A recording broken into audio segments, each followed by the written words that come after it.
So I went into O'Reilly's the other day. Yes. And it's just so, like, the atmosphere in it is just so, like, alien to me. Because it's just, like, a bunch of guys chilling around talking about car parts. And it's just, like, this is so weird. But then, like, I look at, like, where I work. And it's just a bunch of guys chilling. It's just a bunch of people chilling around talking about magic cars or comics. And I'm like, this is, like, the same thing. Except they're just nerds for car parts. Yeah. And it's just, like, mechanics are just, like, just nerds for cars. It's just weird. It's like everything, every like type of like nerd. Everyone's just a nerd for different things, like football nerds and car nerds. I'm just a card nerd or board game nerd. Yeah, but it's just really weird every time I go into O'Reilly's. I'm just like, I feel so out of place. I hadn't replaced my windshield wipers on my car like ever. And they were getting real bad. Like, it would smudge every single time. So I got a new one. I'm like, oh my god, I can see out my window! Right. So it's really nice. I've been, like, doing, like, small things to my car. Like, I refilled, like, I refilled the AC. And I felt like a real man. Because I had to, like, I have a Pontiac Grand Am. And a lot of cars, the, like, little CO2, like, the little intake for the AC that you refill is, like, near the top. Like, it's pretty easy to reach. No, Pontiac Grand Am, it's, like, under the engine. I was, like, putting my hand all the way into the car. I'm like, I'm gonna die. Yeah. The car's going to eat me. Yeah, no, my grandfather's a mechanic, and I'll watch him stick his arm into various parts of the car, and I'm just like, man, I would jam my fingers so many times if I tried to do that. I can't even imagine trying to like unloosen something with a wrench while it's like up here and you're just like reaching in through like multiple jagged metal pieces. It's just like, oh my goodness.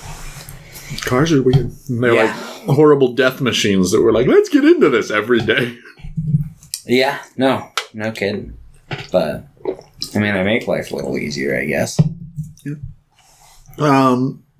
Hey everybody, welcome to Screen Wings. Yes. We're episode 140.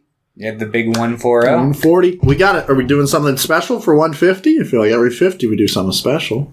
We can. We'll have to start brainstorming on that. It's only 2.5 months away. Yeah. And finally do a Charles Band episode. Anyway. Yeah, sure. That's what the fans want. That's what the fans want. Let's just ask the 4 people that watch. Yeah. What should we watch? I feel like Pierre's just gonna like give us a trolly answer. And Philip listens to the podcast on like Spotify, so I don't know if he'll leave a comment. But yeah. I'm going to quietly eat while we record. Mm-hmm. Everyone loves that sounds of eating. Yeah, it's like ASMR. Yeah. I'm just very hungry. It was free comic book day weekend. And I work at a comic store. Yeah. So it was very, very busy. I'm very, very tired. And I'm ready to go to sleep. But today, because of Thomas, we watched The Blob again. Which me and Thomas had watched like maybe a year and a half ago, 2 years ago now. Like during COVID, like, because we were doing the movie streaming thing on Discord. So it would have been like 2-ish years ago, roughly. Yeah, back when COVID was a thing. Mm-hmm. Yes. Back when it was, the flavor of the season. But listening to like when we first heard about it, there was that episode. It was like, "Oh, guys, what if it came here?" I'm like, oh, yeah. I don't like blame myself for joking about it because it was just like that, Yeah, it's like, oh, literally touched down in our state, so it's just like, lovely. It's like, oh, good. A bunch of people died. Yes. What? Yeah. No. Somebody tried to get into an argument with me yesterday because I was wearing my mask and all my coworkers were wearing our masks. And he was like, why is everyone wearing a mask? You just don't like breathe in air? I was like, what? I'm not gonna get into a fight with you, dude. Yeah. It's just like, why do you care? I don't want to get sick. I haven't been sick in like 2 years. Mm-hmm. Besides like a stomach ache or like just feeling. I haven't been actually sick in like 2 years. Like, it was great, you know? Yeah. But it's just like, that's just very funny. But yeah, I'm tired, but we watched The Blob, and then we watched the remake of The Blob. And I got into a skateboard crash. In case you're wondering what these those are not sick Iron Man. right. Pew pew. No, I ate shit while skateboarding down a hill. Did you cry? I didn't cry. Okay. I almost fainted when I was rinsing water over my wounds, but I didn't cry. I feel like I would cry. I thought about it, but I haven't cried from a physical injury since I was working in Outback, so my first job, and it was towards the end of my Outback career, but I was holding a glass and it shattered and almost cut through the tendon, and I wouldn't have been able to use my thumb anymore. Yeah. But I still like phantom pains on that. But that was brutal because first I was just like holding it, and then I just felt like something was wrong because my body immediately went into shock, and I looked down and I was like, oh! Yeah. Fuck. Yeah. No. Yeah, I didn't cry. Probably would have been nice. I don't cry very often, but Watch Paddington 2. I should watch Paddington too. That'll bring the tears right out. I've been rewatching One Piece with the roommate, and that's almost got me a couple times. We just finished Alabasta, so we got to Vivi's goodbye, and that almost got me. But But yeah. Aside from that, what have you been up to this week? We watched a couple things. Obviously, I've been busy with work, like very busy. But I have been reading a little bit. I finished the first Witcher book. I guess technically the second Witcher book. I'm on to Sword of Destiny. Okay. And I guess we'll talk about it more when we eventually finish them and do the Read Weens episode. But so far, I think Sword of Destiny is like a huge step up. From the other one. Like, it's much better, in my opinion. Which is funny, because it was written before. Yeah. But I think the writing's, like, substantially better, and I also think just, I don't know, the characterization's more interesting. That one's more of a cohesive story, isn't it? No, I think it's more short story collections, because after that, then he did the Witcher Saga, which is, like, 5 books that are, like, a cohesive story. Okay. But I think Sword of Destiny is more... I think there's probably a narrative framework throughout, because there was in the first book as well. But so I've been reading that. I finished that deluxe version of Animal Man, the first one. The flies are returning. I remember last summer it was brutal. There were so many flies, like, outside and everywhere I walked. I'm like, what the fuck? Yeah, flies are pretty... fucking abundant in this state. They pop up a lot. That's so annoying because my cat always wants to be on the porch. I'm like, I can't. If I open that door for a minute, there'll be flies in here all day. Yeah, I feel that. If you were better at catching flies, it'd be fine. But I read through Animal Man. I read through the first trade of Irredeemable, which I'd heard good things about. It's kind of like it's just an evil Superman story. Yeah, no, but I've heard about it before. But I've heard it's one of the good evil Superman stories. And it was pretty good. It's pretty brutal. But kind of like more interesting in its brutality. So yeah, did that. And then I watched a couple things. We watched Ocean's 8. Which is the newer one with like Chandler Bullock and stuff. And I really like that movie. I think if like it had the kind of like fun like directing style of like Soderbergh, it'd probably be the best one. But I think it's just a little hollow in its execution. But I like the people in it the most. I like it's just a fun movie. I just think that Soderbergh is a little more creative in his directing decisions. And it feels like just kind of anyone directed this one, which I think his name was like Gary Ross. It's like, oh yeah, that's the guy who did probably like 4 other movies I forgot. He did The Hunger Games. He did do Pleasantville as well, which I think that movie's interesting and creatively pretty interesting in its execution. And then we we finished Moon Knight. That finished on Wednesday. Mm-hmm. I really liked it. Hinata loved it. Yeah. I think if they had like spent more money on it, it might be the best. Or if they gave it a little more time per episode, it might be the best thing in the MCU. Oscar Isaac is so fucking good in that show because he's just an amazing actor. Like I really like the characterization of the characters in it, and it's just like, oh, cool. And then the CG looks pretty rough and not in like a creative way. And it's like, what are you doing?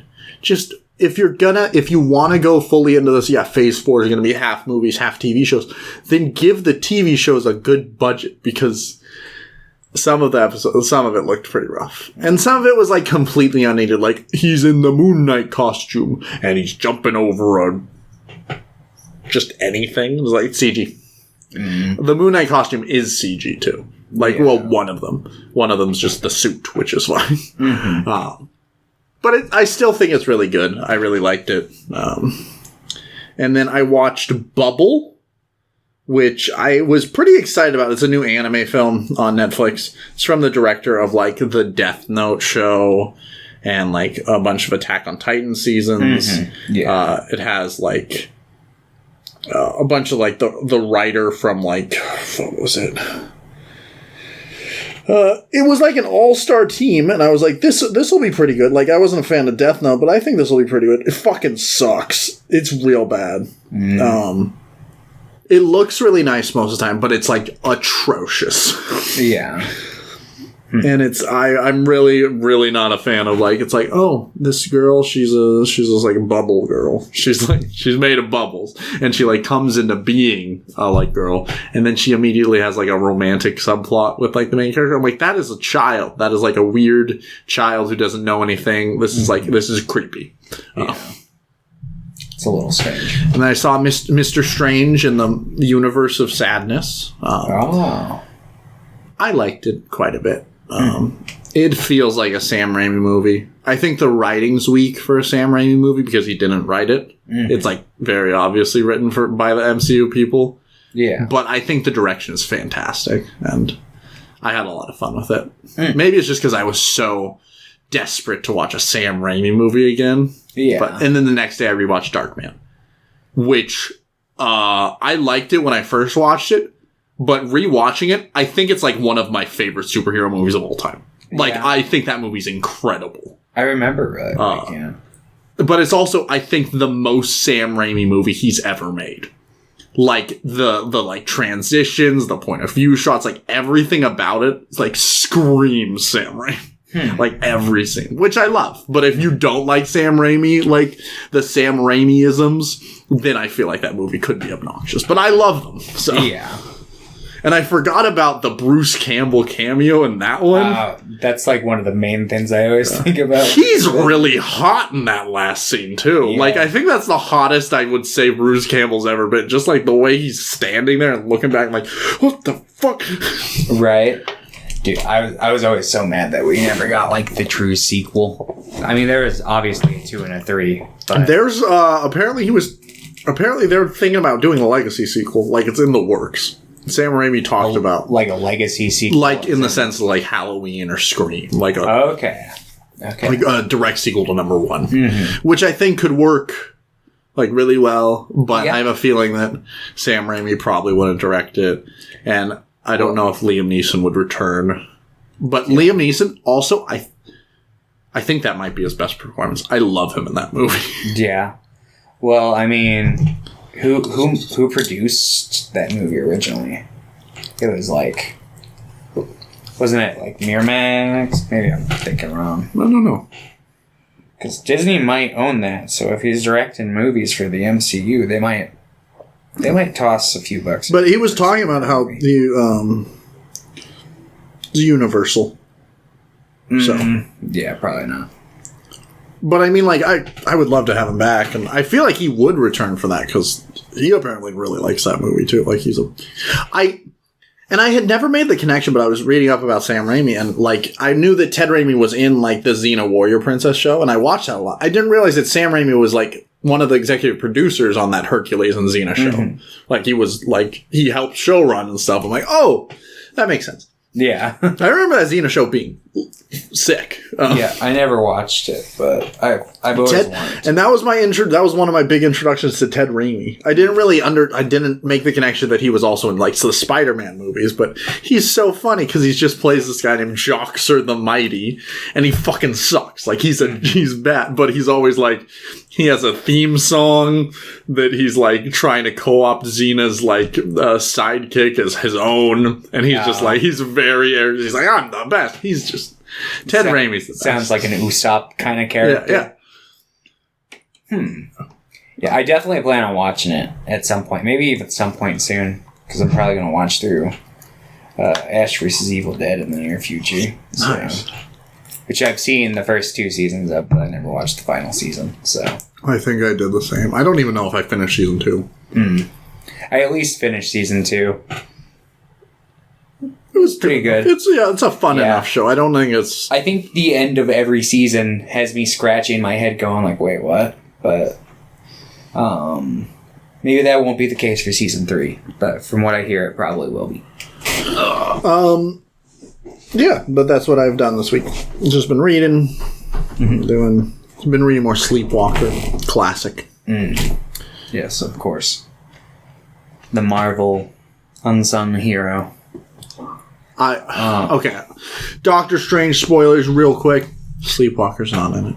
Yeah. I was like, if anyone's gonna do it, it'll be Sam Raimi, because they released action figures alongside the movie, and one of them was a Sleepwalker figure, and I'm like, it's gonna happen. Yeah. And at one point in the movie, they talk about dream walking, and I'm like, I like looked at everyone, I'm like, it's happening, and then it didn't happen. I'm like, fuck. Yeah. Maybe it was a deleted scene or something. No, it's not. Well, I mean, they made the toy for it. Yeah, but they do that. Oh. They just release a new line, and there'll be like 2 of them are not like in the movie. They're just like, well, let's just release. I do want to get that toy though. Yeah. I don't really care for action figures, but a Sleepwalker action figure, I need that. Fair. You never know when you might be able to pick up another one. Yeah. Yeah. This week, aside from One Piece, I watched Return of the Fly with Vincent Price. That's the sequel to the original? Is that right? Or yeah. Is it good? Yeah, it's alright. I also rewatched the original. Is that good? It's alright. Yeah, it's alright. There is definitely dated in a lot of aspects. Like, a giant chunk of the movie is basically like this white woman murders her husband, and then like the police and her brother-in-law and everybody's just like, no, she couldn't have done that. There literally needs to be any explanation as to why she would have done this. So it's like they're bending over backwards to prove a white woman's innocence, which is kind of like, ugh. But it's got Vincent Price, and there's lots of things that are kind of funny about it. So Vincent Price, famed actor from Scooby-Doo and the 13 Ghosts. Yes, the very same. I actually wanted to ask you, have you watched the new Star Trek show that just Strange New Yes. Worlds? The pilot? I heard the pilot's really good. Did you like it? I thought it was kind of bland. Oh, okay. Because like a bunch of my coworkers that really like Star Trek, they're like, I thought it was great. So yeah, I thought it definitely held some promise, but I had a fistful of issues with it right off the bat. And it's one of those things where it's like, I'm giving it time, because like, obviously, I don't think that there's a single fucking Star Trek show that's come out of the fucking... I haven't watched Deep Space Nine or Voyager. You know I'm gonna fuck... Have you seen Deep Space Nine? But every other Star Trek show, which I have seen the pilots for, they all fucking suck with the pilots. And some of them get better, some of them don't. I don't think Deep Space Nine's pilot's like amazing, but I do think it's much better than most pilots, I guess. Yeah, from what I've heard about it, it sounds like it gets pretty real, so I'm excited for that. I think Deep Space Nine starts good and then gets amazing, while I think most Star Trek starts terrible and gets pretty good. Yeah, that's a pretty fair statement. So yeah, it seems like they're going the episodic route, and I like the kind of mix of the classic and the modern style. But yeah, in terms of how it functions as its own thing, I don't know yet. Okay. Still needs time. But I can tell you, I don't like... So the whole thing is like, oh my god. We come across this planet, and they've built a warp bomb. And it's like, what? A bomb with like warp technology. I thought it was kind of dumb. And they do a couple dumb like high sci-fi things. There's this eye drop part that's really weird. But yeah, it was just full of a bunch of little things that I didn't like that had me raising my eyebrows. And on top of that, it just kind of felt like they're just doing a twist on a classic like TOS episode format. So I was a little underwhelmed. Anyway, aside from Star Trek and Return of the Fly and The Fly, I watched The Last Man on Earth with Vincent Price as well, because I was like, ooh, Vincent with Price. Tim Allen. Yes, with Tim Allen. Is that what that show's called? Last Man Standing. What? He is in Last... Yeah, I think it's called Last Man Standing. For a second there, I thought you were just like mixing him and... Fuck. There's a TV show that came out fairly recently called The Last Man on Earth, and it's got... Oh, Will Forte's in that one. Yes, right? Okay. yes. I know they're two different shows. I just don't remember which one's which. Yeah, Last Man on Earth is the Will Forte one. Is that like the Vincent? No. Does it have? Okay, it just shares the name. Okay. Yeah, I mean it's a similar concept. Whereas at the very beginning, it's just a guy, and he's like, "Yeah, I'm the last man on Earth," and then everybody starts cheering. They said the thing. Yeah, and then there's like more people who shows up. And there's a guy who shows up with his exact name, and everybody likes him better. And then Will Forte is like, ooh, and then he does a bunch of shitty shit. And that was like the first season, and then I never watched it anymore. Anyway, the Vincent Price movie is pretty alright. You know, it's I Am Legend. So with vampires? Does he have the bomb? He does not have the bomb. Does he have a dog? He gets a dog for a little bit, yeah. Hell yeah. Fucking. Then my roommate Matt, he's wanting to branch out more into movies, so I kind of gave him, the typical like kind of like first director's run. So he watched through because he really likes Wolf on Wall Street. So I was like, all right, I'll show you some like classic Scorsese movies. Did you watch Shark Tale? No, I didn't watch Shark Tale. So he on his own accord watched through like Goodfellas. So I watched a little bit of that. You haven't seen Goodfellas? No. Oh. I haven't seen many. Let's see. Let's go through real quick. What Scorsese movies has London seen?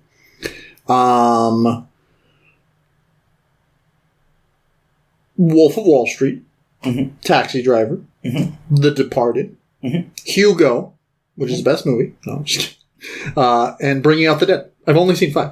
Ah, okay.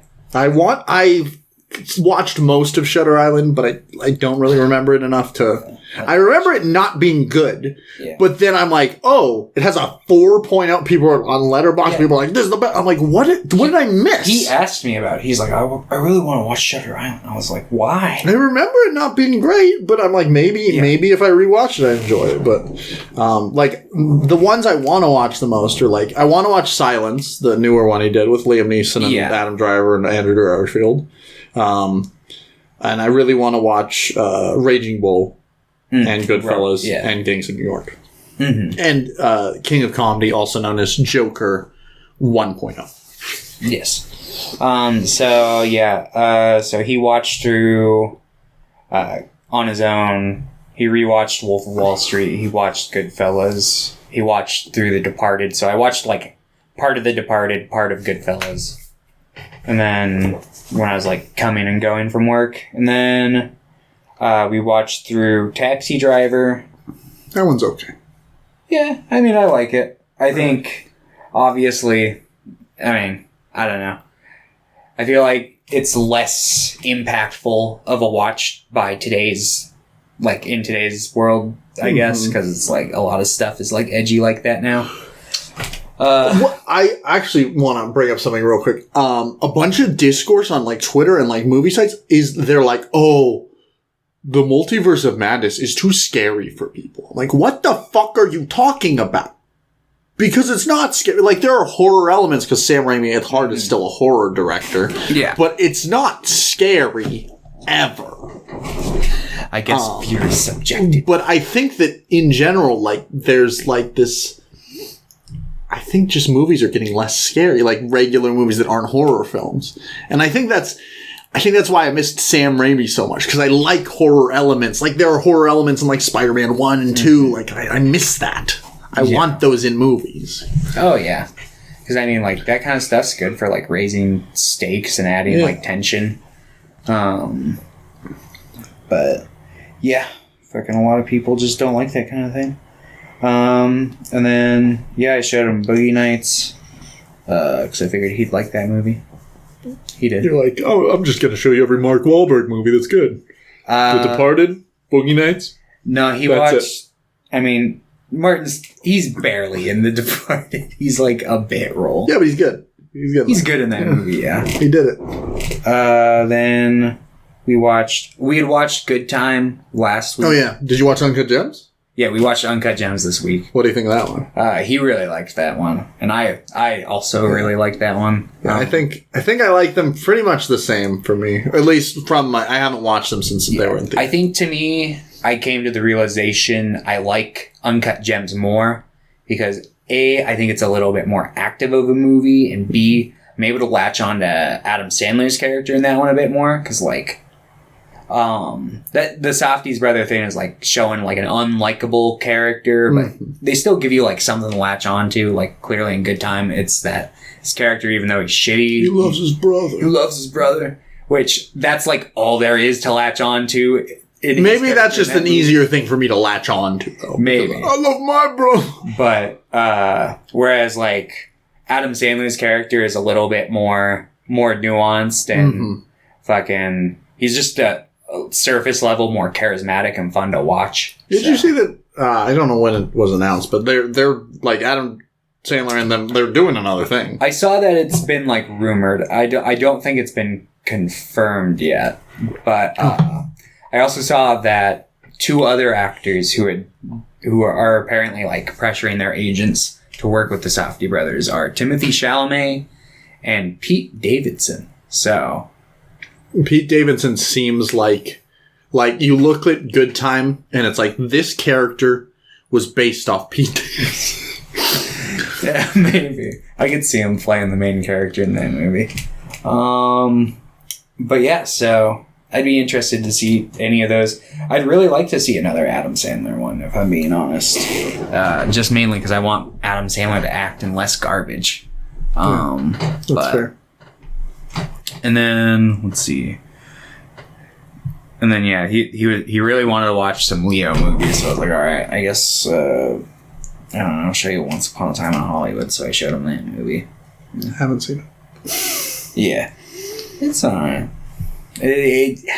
It's probably like my second least favorite Tarantino movie. I'm just not that hot on Tarantino. Like, there are some movies by Tarantino I really like, but at the end of the day, if I'm thinking about a director I want to watch, Tarantino never comes up in my mind.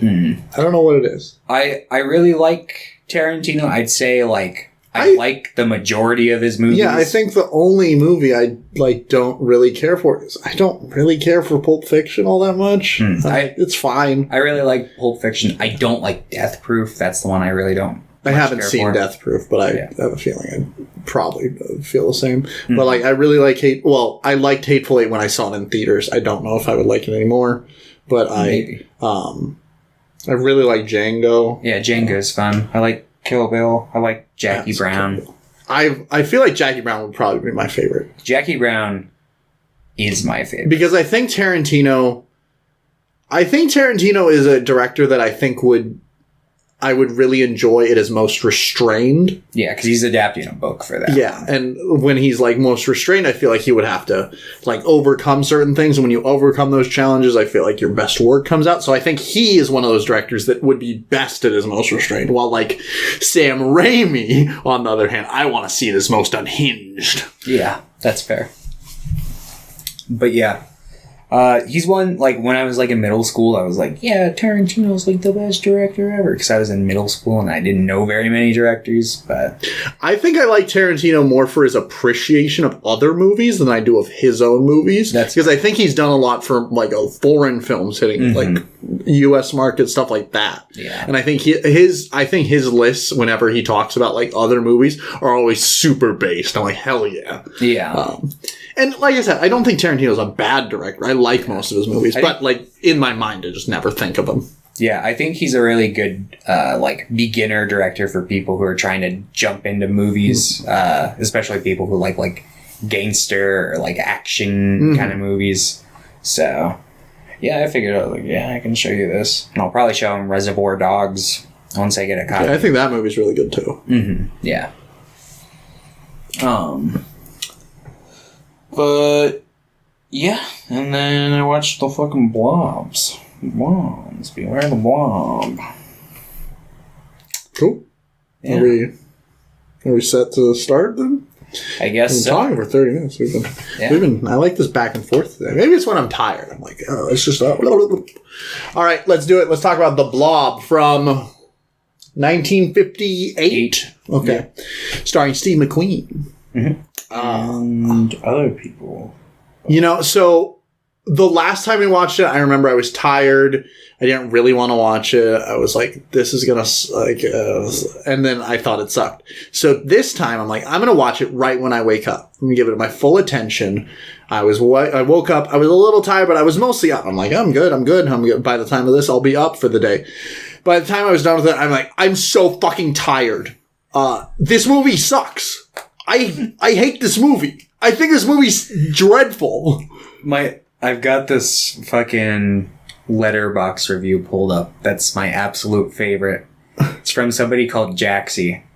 And they said, two stars. Can't believe our dumbass dog shit grandparents thought this movie was scary. It's not scary. It's not entertaining. It's boring. It's sexist. Yeah. And it's just like annoying to watch. Like, the scenes are annoying. The special effects, like, even for 50s, I'm like, it's fine, I guess. Yeah. I'm actually surprised this movie got remade. Like, it's weird to think that this had a cultural impact, because to me, watching it now, it's just nothing. Yeah, I think it's because it was a very, like, small movie shot in, like, fucking Michigan or some shit. Maybe Pennsylvania. It was shot in a state, and I know that, like, the town that it's shot in is, like, fucking crazy about the movie, and they used to hold, like, a festival. Hey, come buy some blob poop! Yeah, James Rolfe did, like, a documentary on it back in Cinema Massacre on the day. But yeah, it's just rough. Yeah. And it's, what, an hour and a half? Maybe even less than that? Yeah, it's... And I'm just like, what the fuck is going on? We watch these characters, and they go around, and then there's a blob, and the blob kills someone. And then we go back to these characters. And I think just all the characters fucking suck. They're boring. Steve McQueen sucks in this movie. I don't know if he's good in any other movie, but I think he's bad in this. I mean, he's in The Great Escape, and it's whatever. Standard kind of 60s performance. Because he was huge in the 60s. Oh, yeah. You know who talked about Steve McQueen a decent amount? Eric Bankston. Yeah. I remember talking to him about Steve McQueen, the director, once. And he's like, yeah, I loved him in this. I'm like, no, Eric. Not that one. Different Steve McQueen. Not that one. The one that made 12 Years a Slave. Yeah. Man, I wish we watched 12 Years a Slave. Man, I wish Steve McQueen was in this movie. Yeah, I don't know if he can act, but he'd probably be more compelling than that. Also, I just like... I don't get this vibe from every, like, 60s or 50s movie I watch, but everyone in this movie, I was just like, these people feel racist. Yeah. I'm like, this feels icky. No, see, I get that vibe from, like, most. Like, every time I watch a 50s movie and it's just like a completely white cast. I'm like, these people are probably racist. Maybe the thing is, like, most of my exposure to 50s and 60s movies is still about, like, social justice. Like, it's Sidney Lumet movies, or it's, like, early Sidney Poitier films. So it's like, yeah, this is fine. Like, it's a little, it's a little, you know, mismatched in what it wants to say. But overall, I'm like, these people are trying to say something good. Maybe I just haven't watched enough racist movies. Maybe. But yeah, so I guess the general premise of this movie is that there is a meteor that falls from the sky, and oh no, it's got Blob inside. It attacks this, like, not homeless guy, but guy who lives in a shack with his dog, and it gets on his arm. And then Steve McQueen almost hits him with his car. So Steve McQueen's like, let me drive you to a hospital. So he drives him to a hospital, even though he's on a date with a woman, which has, like, probably one of the stupidest interactions where he's basically like, does this look like a face that would lie to you? And she's like, no. And me watching, I'm like, absolutely. Yeah. You look like you would lie to every woman you've ever met. Yeah, and everyone just throughout the movie is like, oh, he wouldn't lie. Was Steve McQueen a heartthrob? Because he doesn't seem very attractive to me. I guess he was. I don't know. But. Like, so I get it. I get most of them. Like, I get, like, Marlon Brando. I think he's hot as fuck. I get, like, you know, Vincent Price. He's, like, spooky. Yeah. You know, he's like, yeah, mysterious. Like, I get most of them. Steve McQueen, I'm like, what the fuck are you looking at? Yeah, no, I don't know. I don't see it. I don't know.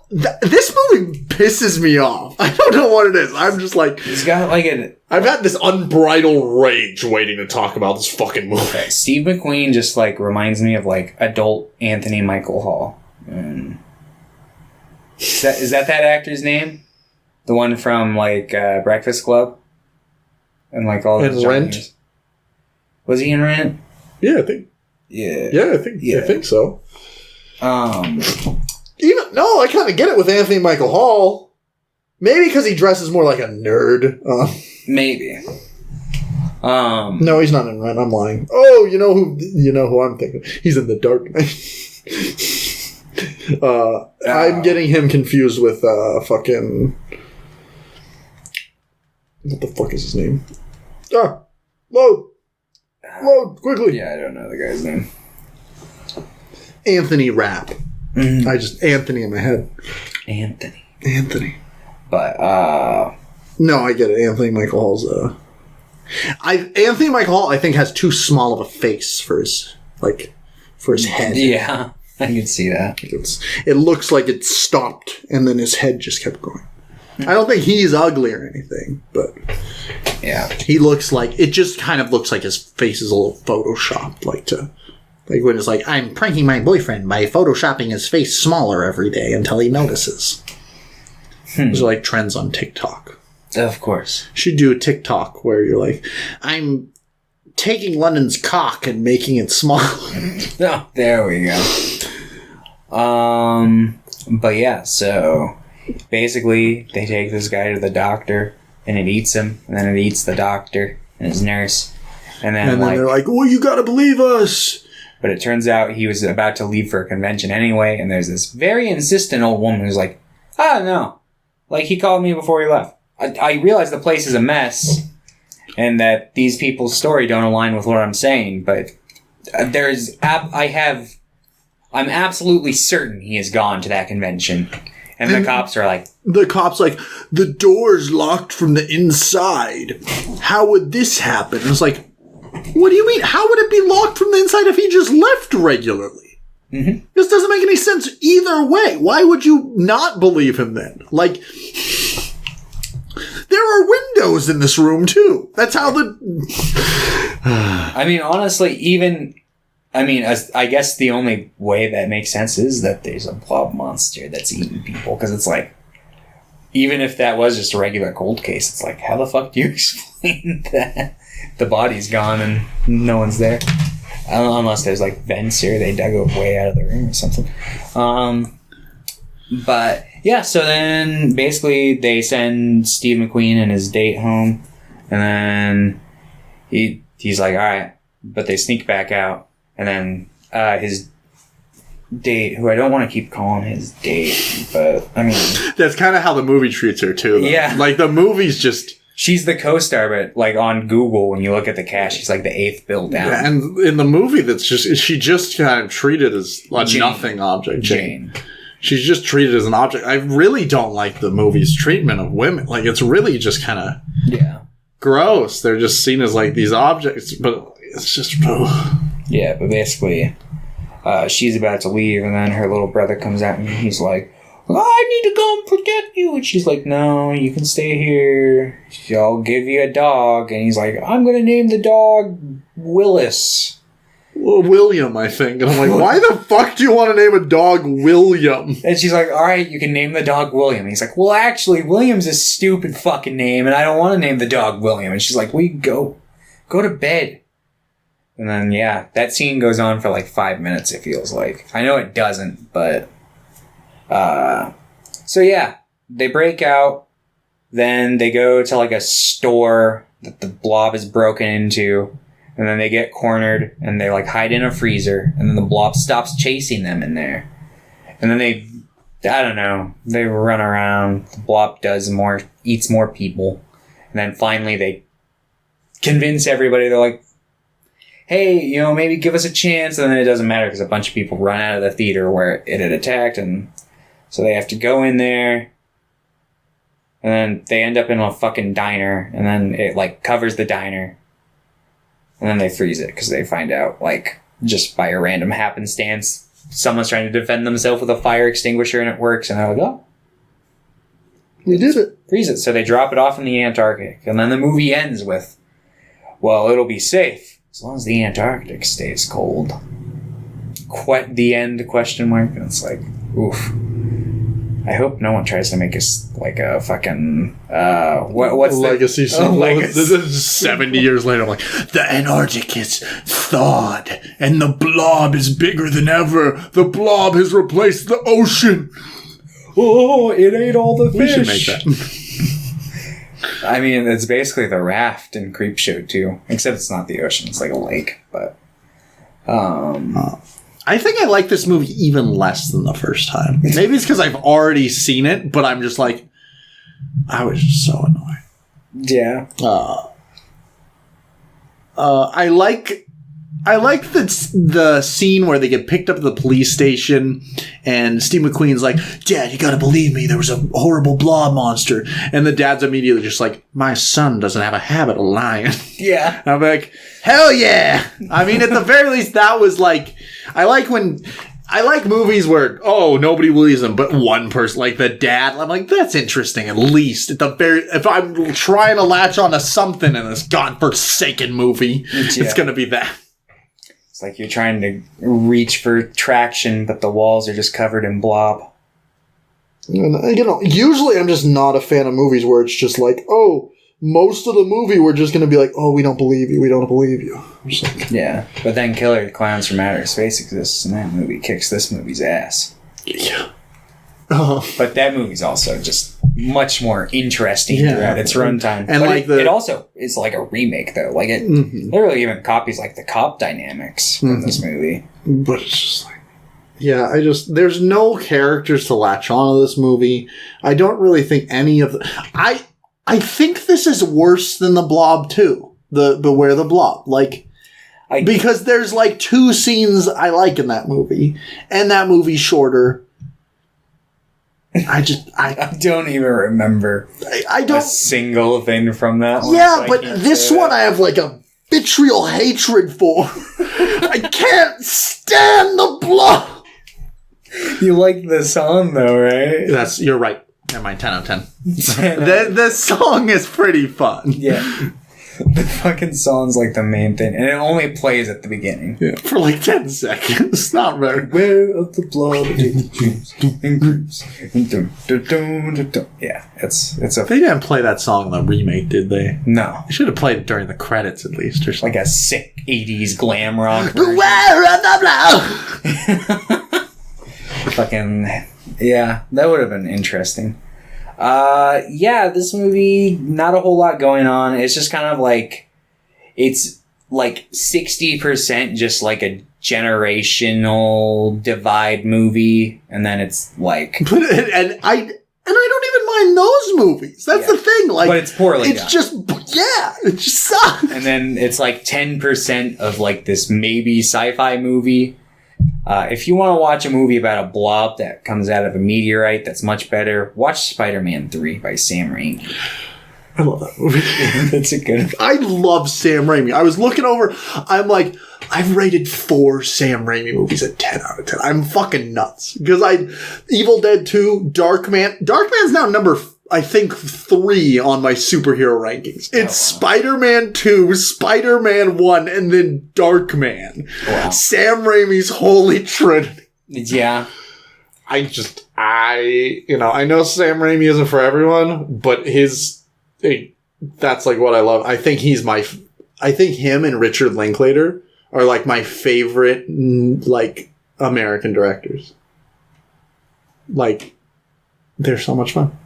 Yeah, I don't have a solid concrete answer on my favorite American directors. I have to think long and hard about that, and even then I probably would never come to a firm decision. At least ones that come to top of my head right now. I don't know if that's actually true, but... Yeah, I like Sam Raimi quite a bit. I don't know if I would toss him that high up, but like I whenever he makes a legit movie, I will see it. So. It's just like I think I've just he's been so absent from the directing field. Because the last movie was Oz, the Great and Powerful, which I don't think is very good. Yeah, and that was 9 years ago. So the last movie he like really made, which Dragged Me to Hell, I think, which was 13 years ago, and I really want to rewatch that movie because I remember that movie being great. Yeah, that movie kicks ass. Sam Raimi kicks ass. This movie can suck my goddamn fucking ass. Yeah. I feel like I'm the angry video game nerd. But it's not a character here. What were they thinking? I'm actually pissed. Like, You need a VHS copy of this movie to slice in half with a samurai sword. This was the next DDoSer movie. You should DDoS this movie specifically.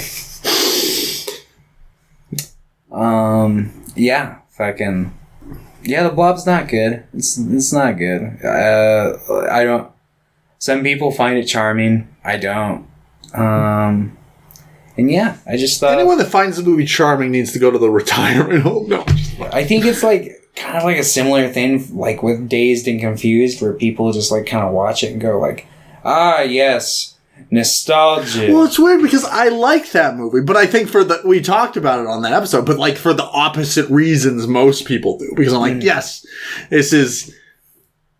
I think that one is just like, first of all, better paced and more interesting to look at. Oh yeah, no, I'm not comparing them in terms of quality. But like, we talked about how there's like half for nostalgia, and for me, it's like, oh, this is a horrible like look at how much life fucking sucked. Mm-hmm. Yeah. And this one, I'm just like, was life so fucking boring? And I guess so. Yeah. It must have. Everyone was just homophobic and racist and hated women, and they were scared of a blob. Yeah. You're scared of aliens coming from space and being blobs that they couldn't understand. And I mean, like, you could be like, you could put in the effort to be like, yes, stories like the Blob are, you could argue that they're like these propaganda pieces to kind of make ideas that are foreign, like things from other countries and stuff, like more alien to the public. Like, you could argue that. Like, that's at least an interesting reading. Yeah, no, but this movie doesn't fucking deserve it. I mean, that's a reading that could be spread across like the entire like 50s sci-fi horror. Which I kind of actually agree with that. Yeah. But yeah. But that's an easy reading make for anything. You can watch much better movies that also have these ideas. Yeah, it's a big thing in horror, like because horror itself, like a lot of it's like the fear of the unknown, which is, if you apply it to like the real world, it's like, this could be just xenophobia. Yeah, yeah, exactly. But yes, the Blob from 1958. Then remake that came 30 years later, which we will talk about here very shortly. You give this a 1. I do. I gave it a 2 originally, and I was thinking about maybe giving it a 2 again, but I'm just like, as I'm talking, I'm like, no! What am I holding on to? Why do I not just like... Sometimes when people like something, I'm like, maybe I'm giving it, being too hard, but fuck it. If I don't like a movie, fuck it. You know? You don't like that? I think you're gonna give it a... I can't remember what you gave it originally. I think you're gonna give it a 2. Okay. I gave it a 2 originally. Okay. I looked not too long ago, so because I was curious, I was like, what did I give this movie? So Chuck Russell remade it in 1988. The guy who did like The Mask and the Best Nightmare on Elm Street movie. It was movie. written by him and Frank Darabont, and Frank Darabont does stuff like The Shawshank Redemption, and he did the first 2 seasons of The Walking Dead. Although creative control over the second season was so a decent team. And, yes. I think this movie rules. I like this movie a lot. I like this movie quite a bit. I think if you're looking at like the trifecta of like the sci-fi horror remakes from the 80s. So like what, Thing, Fly, and Blob? It's still the weakest. Yes. But I like this movie. I like this movie quite a lot. I think it's very fun. There's a lot of things it does that I like. There is one thing that it does that I really don't like. Oh, it has a woman in it. Well, Is that it? 2 things. Okay. Which I guess we can save because I'll talk about that point once we get to it. But it's a reveal, and I was like, eh. Is the government reveal? Yeah. Okay. Which I get it. Like it's trying to put some social commentary in there. But yeah. It just kind of made me roll my eyes. So, mostly the same story, at least like the core premise, but like the main character, I think this movie is better at making stakes because it like has these 2 leads and then it kills off one of them. Yeah. And it replaces them with like the bad boy who was like kind of the third lead pretty much. Yeah. And holy shit, the effects in this movie are fucking sick. Yeah, I love watching this. They're pretty good for the most part. There's a couple parts where they look a little weird, but like, most of it. I really like the scene where he's just like, and they're like slowly melting as he's in there.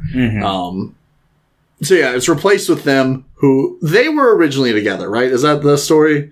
Where because he's like, I don't know if it's meant to imply that they were together or they were just friends, and then she went through like a popular girl phase and just basically like just left him. Oh, because I thought at the beginning they were like, you want to go on a date? Or like, I think I'm going to go for her. And they're like, oh, but isn't she with him? Oh. Like, I mean, maybe it's just people assuming. Maybe she was with him. I don't know.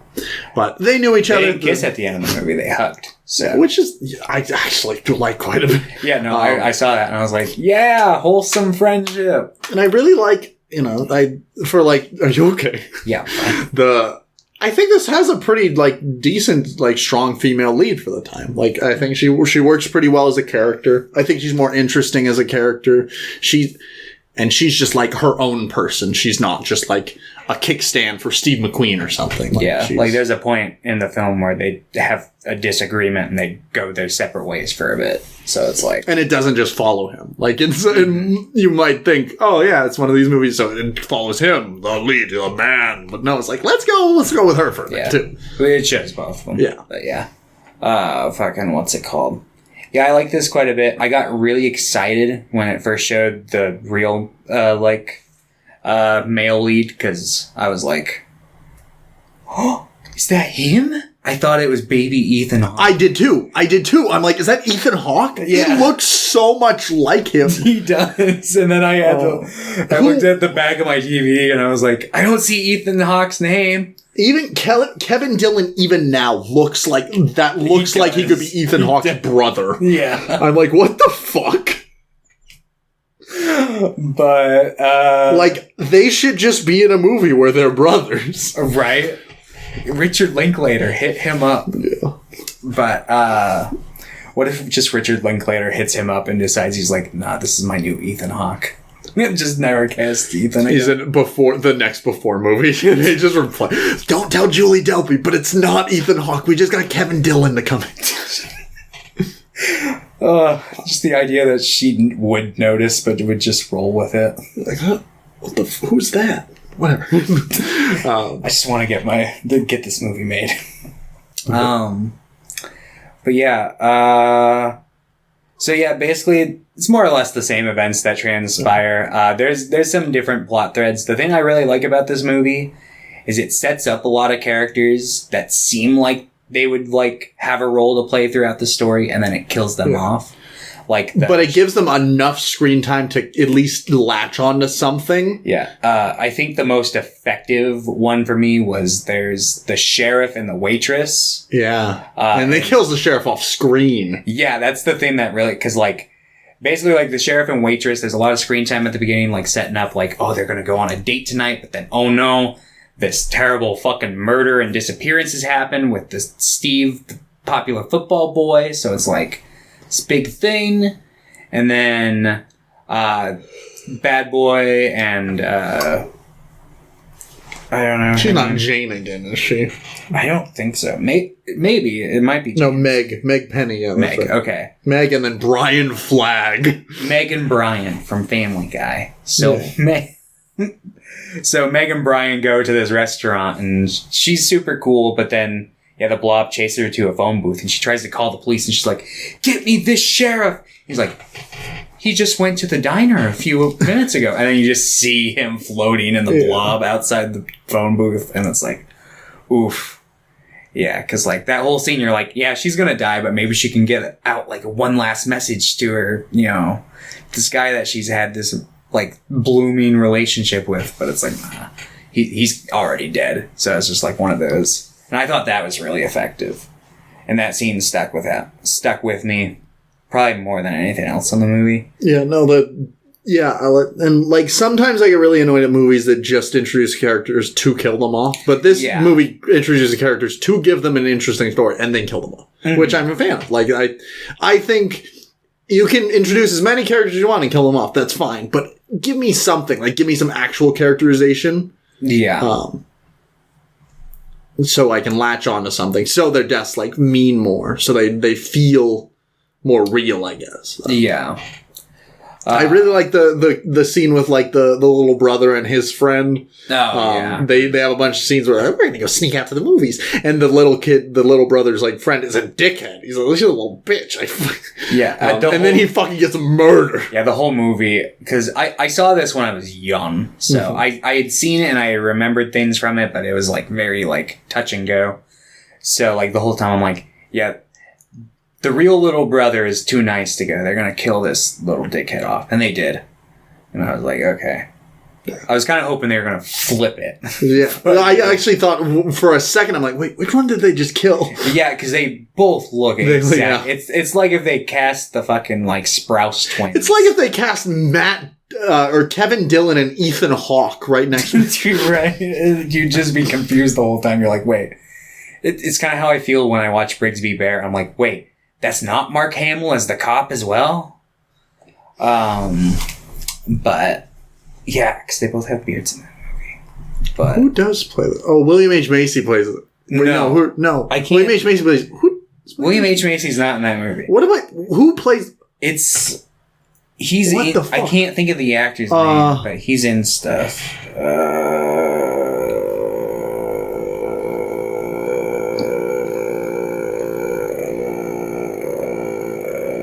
Oh, Greg Kinnear. God damn it. I was just there. Yes. I love Greg Kinnear. He's pretty cool. Do you know why I got Greg Kinnear and William H. Macy mixed up? It's because they're both in Mystery Men. Greg Kinnear plays Captain Amazing. I haven't watched Mystery Men in so long. I remember loving it. I rewatched it semi-recently. It's still good, but there's definitely some moments that I'm like... Yeah. Some of the jokes are just like... a little cringe. That's fair. But yeah, so basically, more or less this movie goes down the same. The two of them are looking around, trying to get people to believe them about the Blob monster, but instead of people not believing him, people are just dying. Yeah, like, we don't know what the fuck. Like, I like that element more too, because they're like, we don't know what the fuck. The lady at the police station is like, there's nobody answering the radio. I don't know what the fuck's going on. Mm-hmm. Yeah. And then they find this government subplot where it's like, it was a biological weapon, which, I mean, I don't mind it. Yeah, I mean, it's one of those things where it's just like, okay. I think it devotes a little too much time to it. I think it really, like, veers off the path. Mm-hmm. I think just adding it would be fine, but I feel like they spend a little too much time with it. I'm like, yeah, I know. It's a biological... And I think some of it is a little too, I guess, on the nose. They're, like, spelling it out for you, like... like, Kevin Dillon's character is literally just overhearing them go, we built a biological weapon. Yes. It's like, yeah, we get it. Yeah. It is just one of those attempts because, like, I guess you wanted, like, an 80s movie villain who isn't a blob that isn't charismatic and can't talk. I do think that it kind of flips the original of, like, kind of feeling of xenophobia on its head, at least. Like, it's an issue. I just think that I do agree that subplot, at the very least, is a little mishandled, in my opinion. Yeah. While you just don't like it. Yeah. And that's fair. I get it. It's like the one aspect that ain't broke about the original film, and it's... They just a regular blob. Just a random... Yeah, no, I get it. I would have been fine either way, I guess. Yeah. But, yeah. So... They freeze it. They freeze it. With the snow... There's a lot of, like, Chekhov's guns in this movie, which I'm fine with. I like because it's just, like, random. Like, he's driving his motorcycle, and he, like, fails the jump at the beginning of the movie. And that's when you're introduced to, like, the homeless guy who is the first person that gets infected with the blob. And then he makes that jump at the end, when he's escaping, and then at the very beginning, he's at the place. He's like, I need to borrow some parts, and the guy has like a snow cone maker at the back of a truck. I don't know what he's doing with the truck. I think he's fixing it for someone. Yeah, he's like basically like, I'm on a deadline. But it's like a snow maker. Yeah, and at the end they use it to kill. Like, so I enjoy that part because it's never like, I don't know. It's never like, hey, look, this is going to happen later. It's just like in the background. Like, it's not. I think anyone who's seen the original would probably pick up, like, obviously I had just watched the original before and I started this, and the second they were like, it's a snowmaker, I'm like, oh, yes, of course. But I think if you go into this movie blind, then it'd be one of those things where it's like, the fucking snowmaker! I forgot about that! Oh, I did, and they wouldn't also make that connection early on in the movie, so it'd be like, But, I think that this is much better. It turns a fucking 2 movie into, like, I guess I'm not gonna give my rating. A better than 2 movie. A better than 2 movie. A substantially, I'll say that. I'll say I thought it was substantially better than the other. Yeah. Like, I said, why the fuck would they remake? Like, how the fuck did they remake this movie? Like, why? But I'm glad they did, because I think this movie rules. Like, I really like this movie. I think it definitely is the weakest of the trilogy, because I think The Thing is like a masterpiece. Yeah. And I think The Fly is pretty fucking great. Yeah. Well, if you toss in John Carpenter's Village of the Damned, then this one passes that one by leaps and bounds. Well, I haven't seen that one. Okay. Maybe it's really good. Maybe it is. Have you seen it? I did. When? I saw it when I was like 12. I had it on VHS. Well, maybe you'll really like it now. I mean, maybe I would. I just thought it was really boring when I was a kid. It's about a bunch of fucking blonde kids who have, like, superpowers. Or I guess they got, like, white, silver hair. But anyway. Yeah. You would give this one 8 out of 10. I would. I think you would give it a 7. Yeah. Hell yeah. Beware of the blood. No, I'm so glad I rewatched the original first, though, because if I had watched this and come off the high, I would have been like, I'm going to fucking murder someone. I'm going to kill Thomas for making me watch this movie. But you know what? I'm glad we did this episode, because now we've covered 2 of the 3 of the original Blob movies. Cause I didn't even realize there was a third one. I guess there's one called like No. Curse of the Blob or No. something like that. There's No. I found out about it. Maybe it'll end up in the bag. Shut the fuck up. All right. I'm going to roll. I really hope I don't get it because I want to watch something delightful. That'd be nice. So 4 or less, we're rolling from grabbing the bag. Got a 9. We're not going in the bag.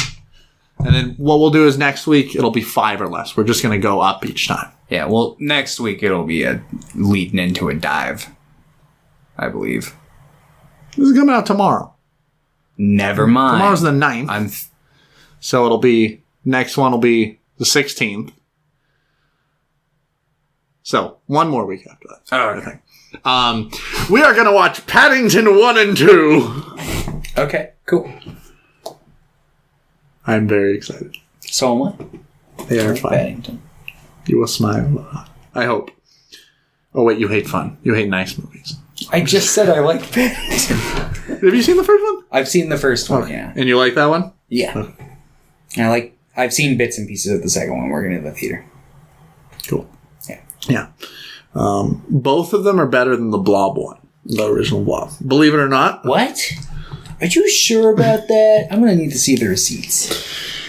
All right. 140 in the books. Yes. Thanks, everyone, for listening or watching or just being you. We'll see you next week for the Country Bears. Yeah, that's what we're... Paddington 1, Country Bears, Paddington 2. I'm not watching the Country Bears. I probably won't either. Goodbye, everyone.